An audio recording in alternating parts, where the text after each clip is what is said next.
Go ahead, Mike. Okay, well, my name is Mike Terrace, and I'm actually working out of the Fairbanks, Alaska Department of Fish and Game office, and I'm a biologist, but my job now is wildlife outreach and education and communication. I also am for the northern area of the state, I do our staff of wildlife safety trainings, which are pretty elaborate trainings for our staff that are going out in the field. And I'm also a member, I'm also certified in wildlife human attack response.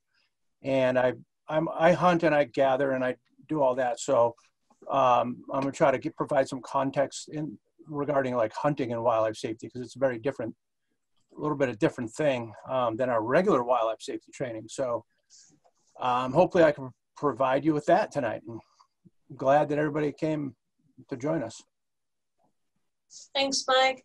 I am Marian Snively, and I work out of the Anchorage office. And I've been working as a wildlife biologist for about 20 years. 15 of those were with the Alaska Department of Fish and Game. I also have an arts and communication background. And I recently switched to the new program, the Wildlife Education Specialist Program, and it's a lot of fun. I'm very happy to be here to help give you tips on wildlife safety for hunters. I am not a hunter, so Mike's going to focus more on the hunting sides, and I'll focus more on the wildlife safety sides. Okay, so we'll begin. And it's not moving forward. Just a second, something's going. Okay, got it. Just a little delay.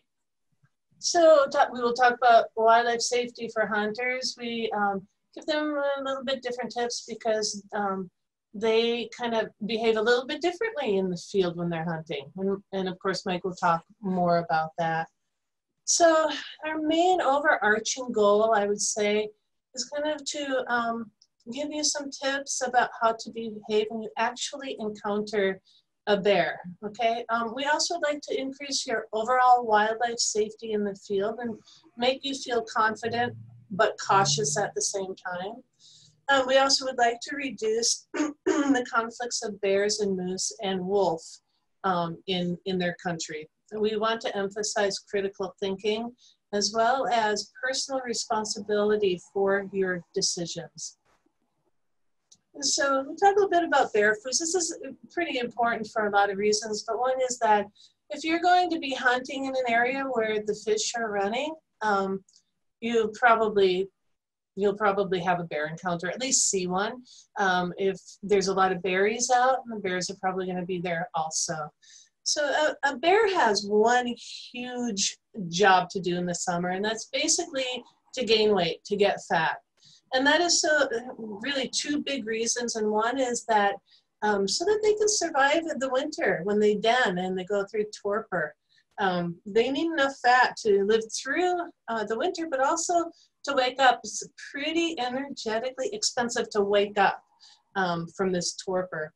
But the other thing is that the females will give birth in the wintertime, so she needs enough fat stores to be able to do this. And so that's a concern for species of replacing themselves too if they don't get fat enough. Oops, Mike disappeared. I guess too, the bears, the females, they're pretty amazing. And what they do is it's called delayed implantation. And so when the bears mate, the females won't become pregnant right away. She will while she's in torpor.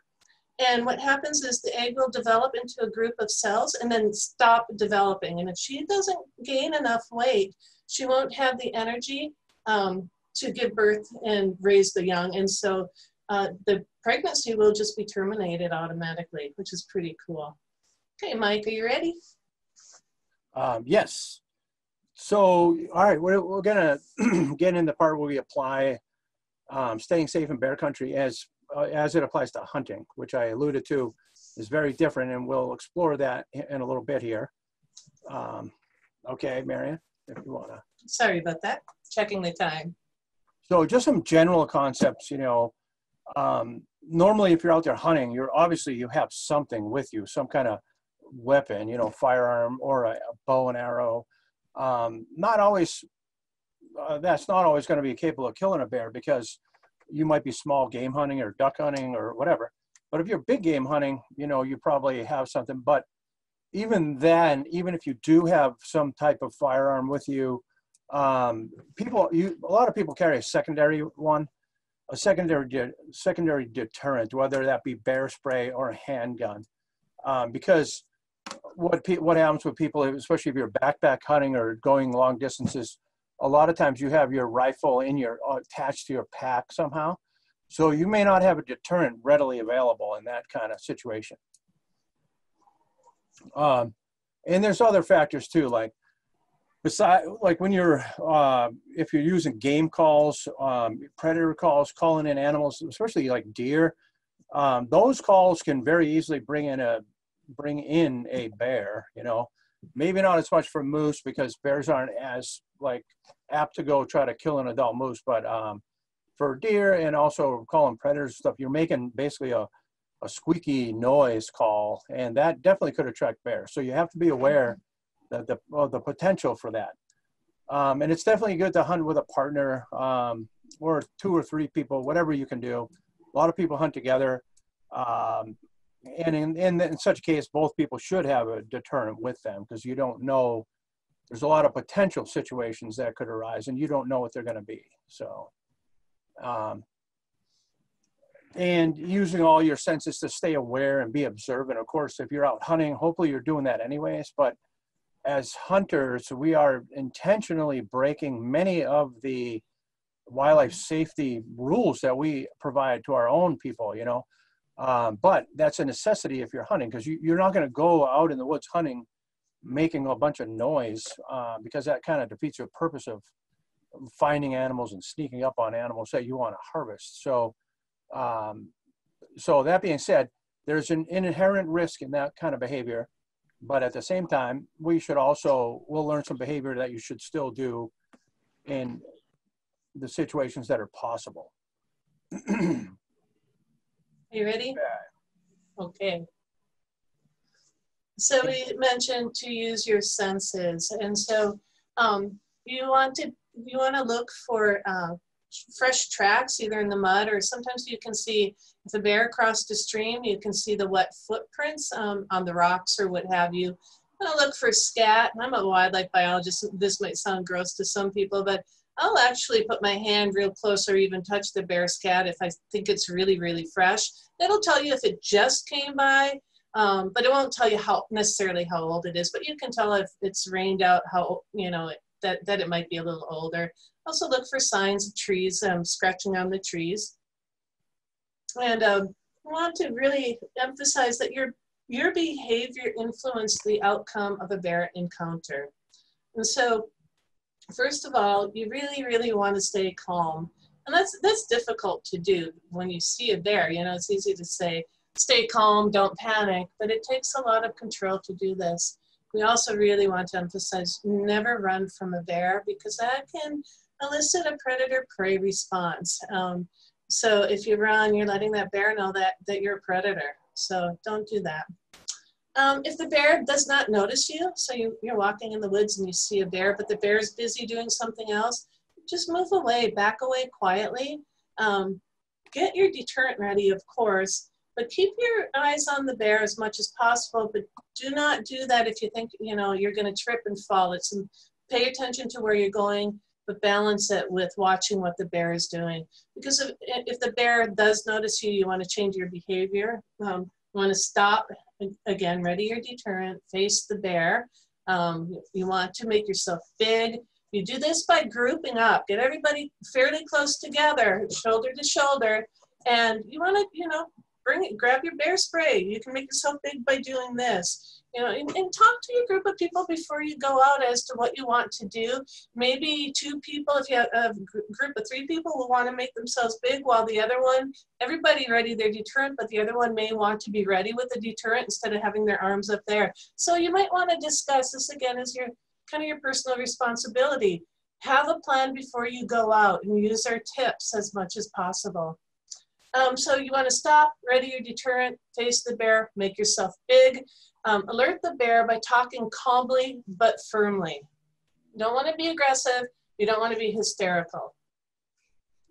Okay, so there's two types of behaviors in bears that you'll probably come across is a defensive bear, non-defensive bear. So you want to know which behavior you're seeing if you can. So you want to be observant. Behavior of a non-defensive bear. And a non-defensive bear is a bear that you may have surprised. It feels crowded, especially one with cubs or one that's guarding a carcass. They may feel threatened. And so their behavior is typically they'll huff, they'll stomp, they'll make this really strange popping sound with their teeth. They'll salivate quite a bit. They'll lay their ears back and they may charge at you. Usually they may veer off before they actually make contact with you.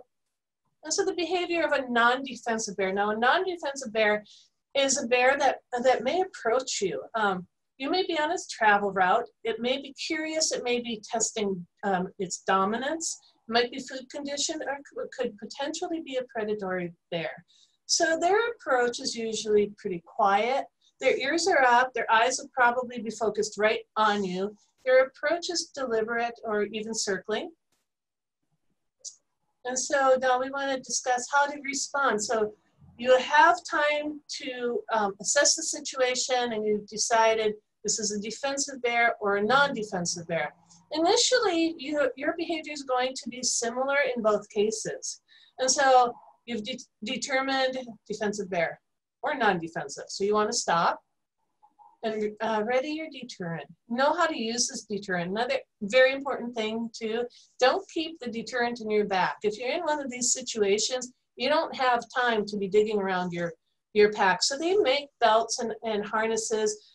There's some harnesses where you don't even have to pull it out. It's kind of flexible and you can get it ready from the hip. Lots of things you can do with that. Another thing is if you just buy bear spray from the store, you want to take the zip tie off. Usually they're wrapped in zip tie. I actually bought some recently from REI and I was surprised that they didn't have the zip ties on it. So they must have seen it was a problem. But you want to check that. Again, personal responsibility. You want to use a calm voice, group up, make yourself big. Want to watch the bear. Again, do not run. So you decided you're in a defensive bear situation or encounter. At this point, it's still coming at you. You want to deploy the deterrent. Non-defensive, you want to up your game. You want to be louder, not aggressive, but you really want to be in command of the situation and, just clap your hands and just up it. Don't, get scared, get small, just up your game. And then you want to deploy the deterrent. So a bear attack is defined when a bear actually makes contact with you and knocks you to the ground. So what you want to do in a defensive bear attack is if it makes contact with you, knocks you to the ground, you want to lie face down with your hands clasped behind your neck. This will protect this area. Also, you want your elbows a little wide too. I'll tell you why in a second. You want to spread your legs and your elbows. Do not struggle or cry. The bear does manage to turn you around, flip you around, try to get back in that position again to protect, these vital organs. Try not to struggle or cry. Remain still. And once the bear no longer sees you as a treat, it will likely leave. See you as a threat. Sorry about that. It will likely leave. But don't get up in a hurry. Try to wait as long as you can. If you get up too soon, it may knock you back to the ground again. And so this is a picture of a student showing this position. And so the elbows and the feet are splayed out like that to make it more difficult for the bear to flip you around. So let's say you're in a predatory attack and the bear makes contact with you. It doesn't appear defensive. You want to aggressively fight off the bear with any means possible, whether that be, let's say you have a knife on you that you easily accessible.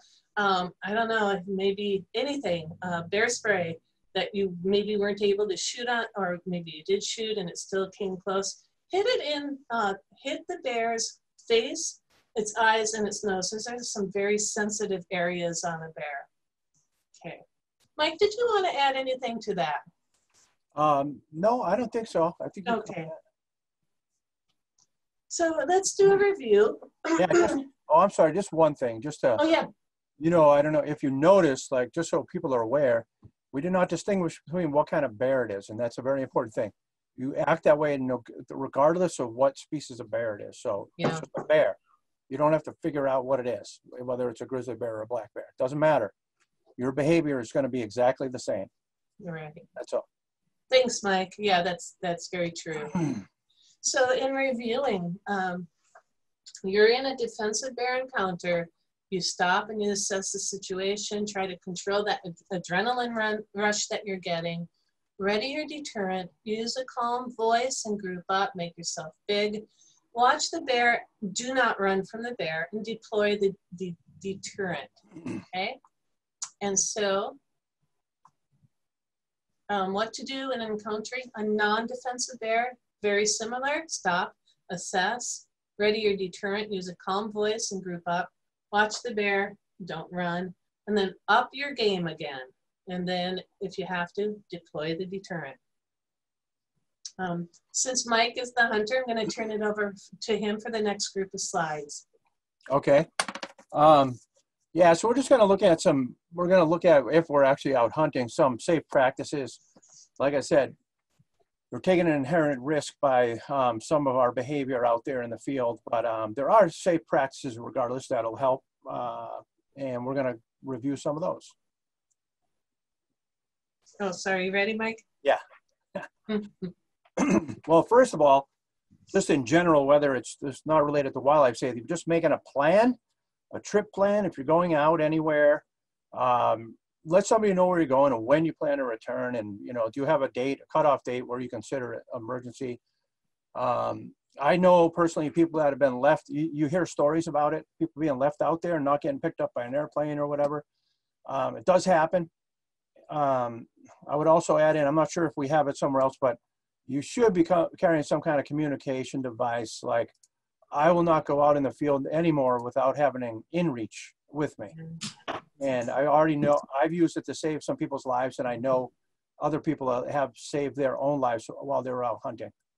So I highly recommend having some kind of communication device. Like Marian pointed out before, you know, be aware is kind of an ambiguous term, but be aware to me means knowing your environment and seeing and observing and having knowledge, you know, which takes practice and learning to know what bear tracks look like and know what the different types of bear tracks look like. And it gets more challenging when you go and try to figure out how old they are, to age things and on all the animal scats and everything. Like, if you're going to be what I would say a hunter or a naturalist in any way, it really requires like continuous learning for the rest of your life, which is pretty cool. Yeah, especially when you're out hunting, you know, and particularly like if you have an animal and you're field dressing it. In some parts of the state, bear densities are not very high, and you don't have to worry about this as much. But in some places in the state, bears have learned that they actually come when they hear a gunshot, and they have been known to go up and take people's deer away from them while they were field dressing them. So be conscientious of that, and have a couple people there so you can keep an eye on each other. And a lot of times, if you shoot an animal and it's getting dark, you may be out there in the dark field dressing it, and having two people just gives you a level of comfort and safety. Just don't create a blood trail. Basically, that means if you have a bigger animal and you have to cut it into pieces and pack it out. Try not to, don't drag it out of the area that you're bringing it. Try to pick it up, put it on a frame pack or something else, in a game bag, and bring the meat back to camp so you're not leaving like a huge blood trail flowing behind you. Bears can sense that and they can follow that. And the same with bloody clothes. After you field dress things, unless you're very meticulous, you're going to have blood on you and your clothes. And yeah, treat them basically like you would like food or something, and keep them with the meat cache. It's a good idea. one of the first things people do, if you shoot a larger animal and you know you're not going to pack it out in one trip, take all the meat, the actual meat of the animal, once you have the animal gutted, and move the meat as far as you can away, you know, even 100 yards or more if you know, depending on your situation. And that way, the chances are that the bear is going to smell the entrails first and go like start eating on those first rather than going and taking your meat. And this can happen. I mean, they definitely have taken meat. My brother left a moose out one night. He gutted it, went back to camp, and the next day he got up and the moose was gone. And a grizzly bear had dragged an entire moose. They were able to find it, but the bear dragged away and started eating it. Yeah, this is a really important thing. If you do leave meat in an area, use flagging tape, the really brightly colored flagging tape, and also the gut pile, because if you go back and you have to make multiple trips, you don't want to be looking around for where your gut pile is or where your meat pile is, because you don't want to just stumble upon it, because there's a chance, especially if it's left overnight, that a bear could be on it. So you want to be able to identify it in a distance so you know exactly where it is. And then when you approach it, you can be very cautious and be prepared with a firearm just in case there is something on your meat.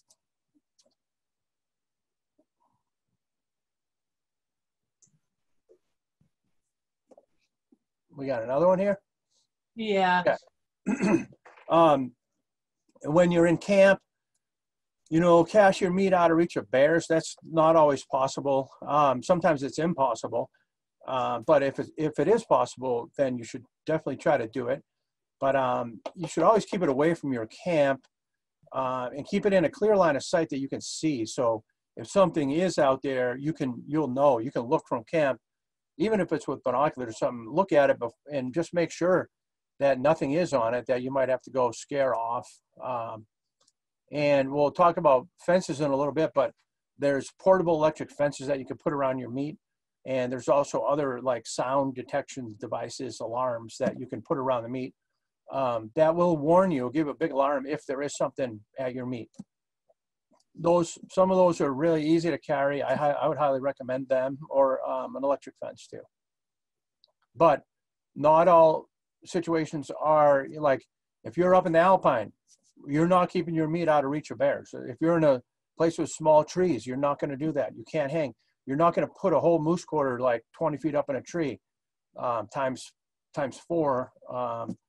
It's just not going to happen. So you have to do those other practices so you can at least see what's going on with your meat. And also picking a safe campsite where you're camping. If you know, if you're along a river, make sure there's not a bunch of fish carcasses and bear sign around there. Later in the fall, there are some late runs of fish though in the fall, but just being really cognizant of that. And also not like camping right on a very used bear trail, main bear trail. That wouldn't be a great idea either, because the chances of the bear coming by are probably better than if you were not on the trail. And trying to keep a clean camp, practice leave no trace camping, and pack all your attractants out, especially for other people's benefit too, because you don't want to track something in there and have somebody else come in and then all of a sudden you're setting up a bad situation for them. Then we also have this thing like setting up your camp it's called the triangle method. And basically you want to keep yourself upwind, your tent and stuff. You can just click all of those, Marian. And you want to have your tent upwind from wherever you store your meat and wherever you're doing your cooking. And basically that is so if a bear does scent your stuff, it doesn't have to pass through your camp to get to the smell that it wants to get to. You don't want that to happen. You want to have it downwind if possible. It's not always possible, but these are guidelines that are best practices, if you can do them. Hang on, Mike. And then, so storing your food. when you're camping or hunting, you know, using bear-resistant containers, hanging food when possible, you know, treating your dishes, washing your dishes away from your camp, keeping the area that you're living in clean so you don't have many attractants there, especially in your sleeping area. And so electric fences, I don't know how many people have used electric fences, but they can be really effective. A lot of people take them out hunting. Some people put them around their tent that they're sleeping in. Some people don't care about that. They put them around their airplanes because they don't want a bear coming up and chewing on their airplane. And some people put them around their food caches. And if we have an entire website like dedicated to electric fences, so if you have any questions about electric fences, you can go on there and look. You could also email one of us directly. You can. There's many fences nowadays that are packable, like literally backpackable, and some especially canoeing or putting in a boat. I'm gonna bring a fence out with me next week somewhere in an airplane, and just for security, if you leave camp for long days, if you have a meat cache, to make sure nothing comes in there. So electric fences can be really good, and they're not complicated. They come pre-packaged, ready, very simple to set up in most cases. I did get accidentally zapped by 8,000 volts on Sunday though, when I was test setting a tent up. Not a tent, but I set up a fence to test it out, a new fence, and I accidentally touched it when I was using a tester, and 8,000 volts is a lot. It really, you feel it. It was not fun.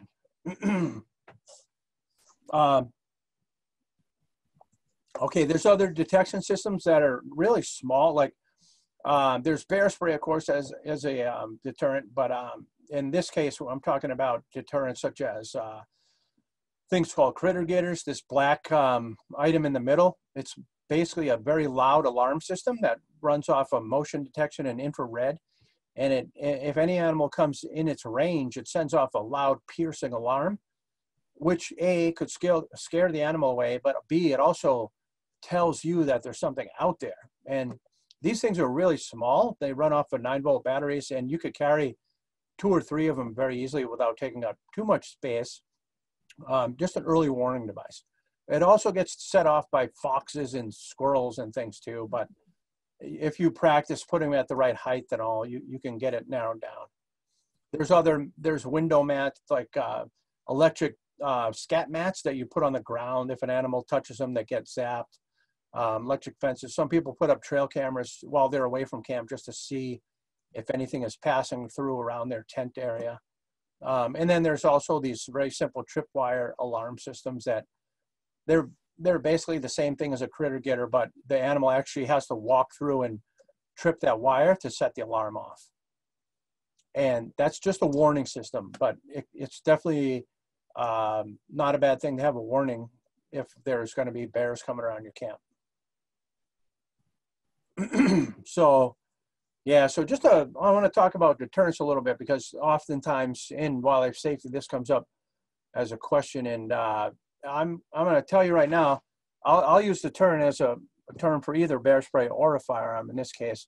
But if you can talk to 100 different people around here, and you'll get 100 different answers about bear spray and firearms, and even within the firearm realm, you'll get 100 different answers about that. Like, everybody knows the best caliber and the best way to use it and all that, but in a practical sense, when actually having to use it, there's some things to consider.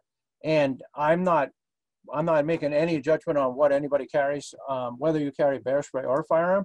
I'm just going to give you some pros and cons to each, because I don't know everybody's experience with either of these things. So I'll lay out pros and cons, and you carry what you feel comfortable with. I personally, depending on the situation that I'm in, I may have one or the other. And since we're in the context of firearm, you could almost look at this. If we're big game hunting, we're having a rifle probably, or a bow. But if we have a high caliber rifle, you know, do you want to carry a pistol with you? Maybe. but bear spray maybe is another option as well. So pros of bear spray, that you can learn how to use it very quickly, and you can be pretty good at it with very little practice. And it has a large spray pattern, so you don't have to be precise with it. It's not lethal, so if you're not trying to kill something, you can use it and not kill the animal. And it is proven, in, regardless of what people say, it's proven effective in many bear attacks. And it's small and easy to carry, and it's waterproof. So if you're fishing or something, you could have it on your waders or whatever. Some of the cons, some of the cons doesn't always work. It's like anything else. It's not 100% guaranteed. The canister, there's a possibility that it may malfunction. It has limited sprays. Usually, you know, if a 1 to 2 second burst, you have only about 7 to 9 seconds in your can, depending on what can. And it has a short range of, you know, probably the bigger cans have 25-foot range. And if you want to kill an animal, that you're not going to do it with bear spray. So if your intention is to kill something, bear spray won't help you out. And it's also a challenge to be transported, but most outfitters or anybody, they can work with you. Bear spray cannot be transported in any aircraft, but it can be attached to the outside. And it's also affected by wind and cold temperatures as well. But on that note, the wind, like the bear spray comes out at 70 miles an hour. So a wind isn't going to stop the bear spray from working, but it may end up, if you're downwind of it, you'll get bear spray on you. Okay. Pros of firearms, that they can be used to deter or kill an animal, whatever the situation requires. You can carry extra ammunition for it pretty easily. They're easy to transport because people aren't worried about putting it in a helicopter or an airplane, and you can use it at a greater distance than spray in most cases, if you know how to use it and you're accurate with it. Some of the cons, like you can't just go out and buy, and this is particularly for handguns, you know, we're talking about a secondary deterrent here for hunting. It definitely requires way more practice to become proficient with using a handgun. And you have a single point projectile, so you have to hit that animal precisely in a stressful situation, which can be very challenging. And it also, you may wound an animal and you could make that situation worse for you or other people, depending on what the situation was to begin with. And of course, if you're not familiar with firearms and the firearm safety, there's a possibility of injuring somebody else in your camp or who you're hunting with. And also, probably one of the bigger things for hunting wise is they're larger and heavier than bear spray. And you got to decide, like, if I'm carrying a rifle around with me, am I going to actually carry a bigger caliber handgun? Probably not, but that's a personal choice. So, okay, I think this is my last slide, I think. And so fishing, we're not really talking about hunting. We're talking about hunting, but we'll put a fishing slide in here. And you'll notice most all of these things are the same. Just be fishing with others, especially in areas where, you know, there's higher bear densities like South Central and Southeast Alaska. Make sure you have a deterrent with you. Clean your catch at shoreline and dispose of the carcass and the guts and everything in fast moving water, deeper water. So you're not leaving it on the shore where other people could get in trouble with it too. And keep fish in coolers and stuff nearby where you could see it and you could see potential bears approaching. And if you're actually fishing and you have a fish on and a bear approaches your fish that's in the water, the advice on that is to cut your line and let that fish go. You don't want to mess around with the bear coming in and trying to take your fish away. So I think that's all I have for that, Marian. Thanks, Mike. So we thought we should touch a little bit on moose safety too. You may actually be hunting a moose, but let's just say you're hiking through the woods and you see a moose, and This moose is looking a little bit like the moose on the left, top left or the top right. Its hackles are up, it's making itself big, its ears are back on both sides. You don't want to be around this moose unless you're hunting, you know, the moose and it's the one that you want. But let's say it's going after you, you think it's going to chase you. So you don't want to stand your ground when a moose is charging you. You actually want to do the opposite. You want to run and you want to get behind something big, a tree, what have you. I was asked once, would you, let's say you have your kids in a stroller and you can't get behind anything, can I use my bear deterrent? Well, I think that's better than getting stomped. And I don't know, Mike, have you heard of people using bear spray on charging moose? Yes, I have. Yes, And, on moose and caribou or reindeer, caribou. Yeah. is it effective most times? I've heard it was effective. I've heard some other reports where people said it didn't work, but then I've heard somewhere it has Okay. been effective. So I would use it. Yeah, me too. And also wolf safety, touch on this just a little bit. Do we want to have some room for questions, some time for questions? I'm sure you'll have some. So for wolf safety, wolves are actually pretty elusive and you rarely see them, but I know at least in Anchorage, a while back, there were some wolves that were approaching people, people who had dogs. I heard that a woman actually climbed a tree to get away from one. So you want to kind of treat this animal like it's being a bad dog. You know, you yell at it, stomp your feet, throw things at it. If it's not going to leave, I would hit it with bear spray. Again, don't run from it. You don't want to be acting like prey. So who would you call in a wildlife emergency? If human life is threatened, that's when you want to call 911. Otherwise, you can call the local police department, the Alaska State Trooper Dispatch, and that would be, you know, off hours. ADF&G online reporting, you can do that 24 hours a day. But if it's when Fish and Game is open, let's say, I think 8 to 4:30 is when Dave and Corey and Tim Snively, when they're in the office and available. So you can call them. If you want to pull out your phone, take a screenshot of this so that you know who to call and when to call. In Anchorage, then there's Fairbanks, Juneau, and Palmer. Yeah, so it's Monday through Friday, 8 to 4:30 is when area biologists are available. Okay, and so this is where we come to our questions. And again, please just use your chat box for questions. We have about 15 minutes, perfect timing. And if you can't, if we run out of time for the questions, I'll go ahead and take down my email address. Mike, they could probably, if they call me for a question on hunting, I'll forward it on to you. Yeah, yeah, whatever, anybody, whatever. Yeah.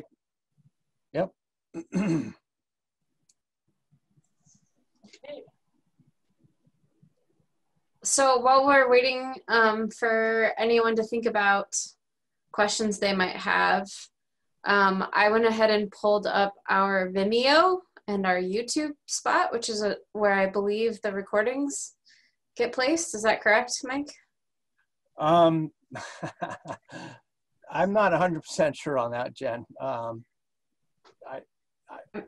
We just talked about this the other day, but these presentations are pretty new for us too, and I'm not sure where we're housing all of them. Well, let me go ahead and share my screen for a moment, and I can show you where I'm pretty sure Abby put on our ADF&G YouTube channel. I think she put a presentation folder in there. This one. Okay. All right. So tell me, Mike or Marian, when you can see my screen. Yeah. I see it. Okay. And can you see? Go to wildlife. Go to wildlife safety, or go to wildlife conservation channel. Okay. So this is the ADF&G YouTube page. This is the wildlife conservation channel right here. You guys all see that? Yes. Okay, so you can see a similar video to what we did tonight down here, wildlife safety for hunters. I believe this was a Juno version of this, so it'll end up at the bottom of this list. And then I'm going to switch to Vimeo. So this is the ADF&G Vimeo page. And again, you see it'll look just like this, wildlife safety for hunters. And I will try and make sure that the date gets posted with it so you know which one to look at. And go check out the Counting Caribou video that we just released. It's so awesome. Yeah, and there's lots of other videos when you're going to look for the recording. So make sure to check them out. Thanks, Jen. Mike, there's a question here. I'd like maybe, I think you could answer it better than me.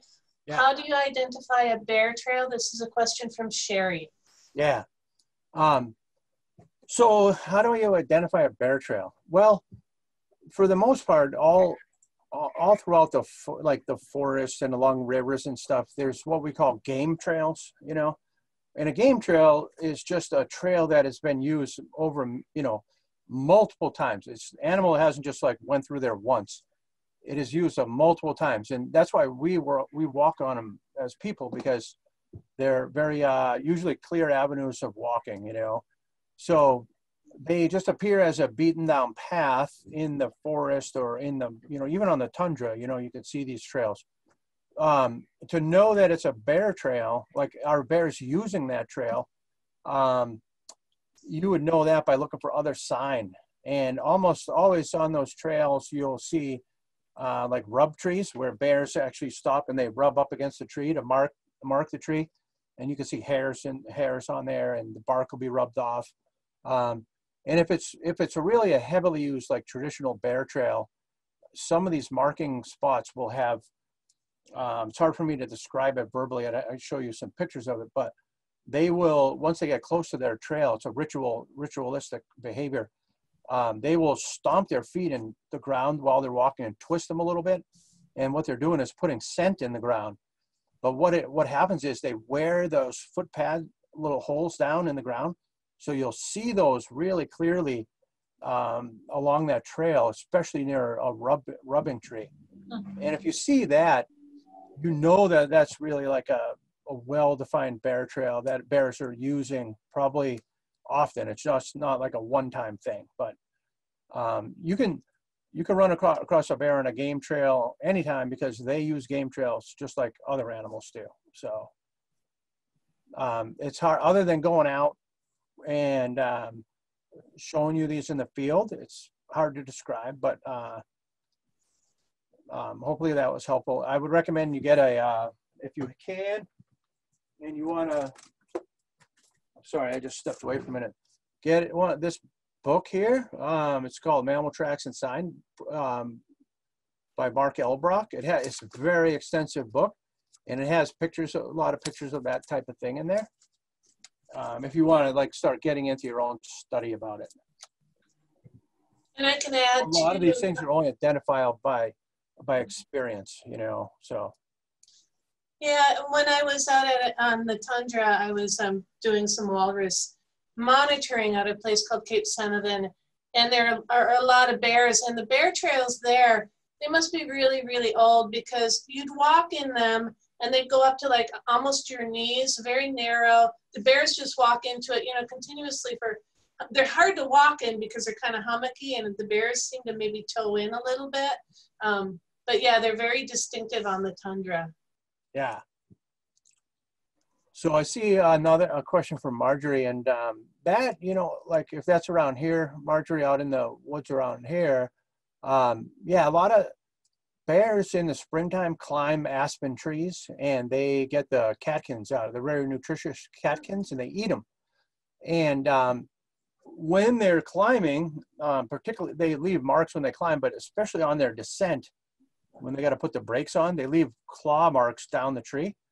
And those claw marks, rarely do I see any fresh ones, but over time, those scar over and they turn black. So you'll see like 4 or 5 black lines, like 12 inches long, going down the sides of the trees. Those are old bear marks, and that's not from them just coming up and marking. That is from them climbing the trees to eat catkins. If you see those scar marks that are fresh and like even have sap in them, or they're freshly clean, like the ones that were in our video or in the presentation here for several slides back. Those are more fresh, but unless that's in the springtime, I wouldn't be concerned about it because that's the only time they're doing that. True marking trees, though, bears will rub up against trees, especially like small spruce trees. And people don't realize this unless you see it happen, but they'll rub on it and rub their fur in it, and they'll wear and smooth out the bark. But then they'll reach behind them like this, and they bite the tree behind them and chew on the tree. So they'll leave big bite marks behind them. So that's one way to recognize an active bear marking tree. So hopefully that helps. I don't know.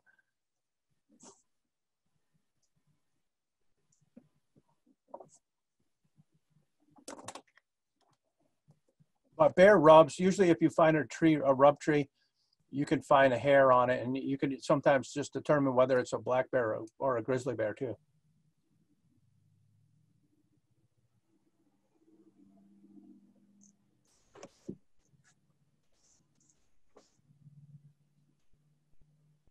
Is that it? No, nothing else? Does anybody have any questions that, might not want to type? Because we could do that too. You could turn on your microphone and ask. Yeah, we don't have, there's not that many. Yeah.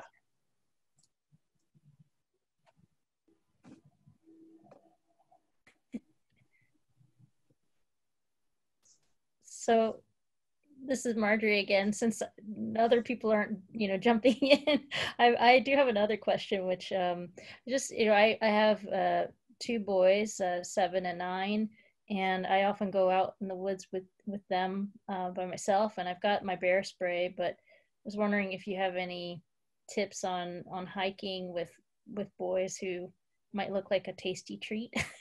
I don't know. Any tips? Yeah.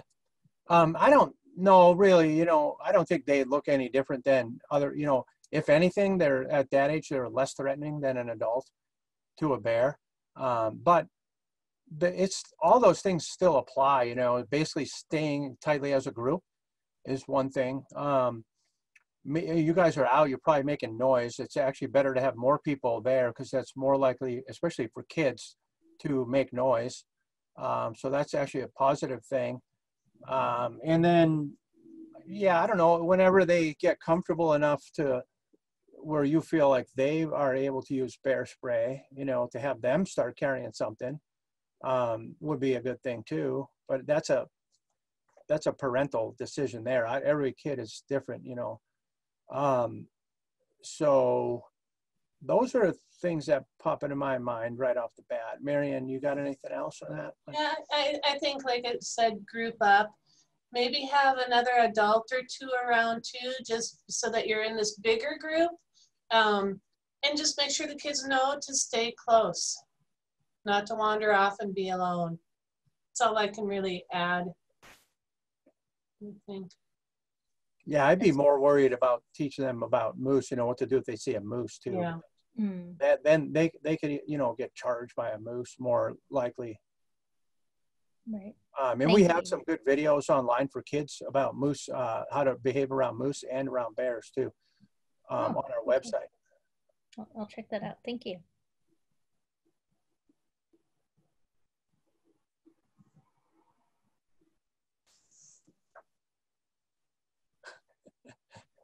Okay, if we have no more questions that you want to ask, if you want to just send us questions, if you just want to think about it, just send it to us and we will come up with an answer. If we can't answer it ourselves, we'll find a way to get it at. We'll find somebody who can answer it for us.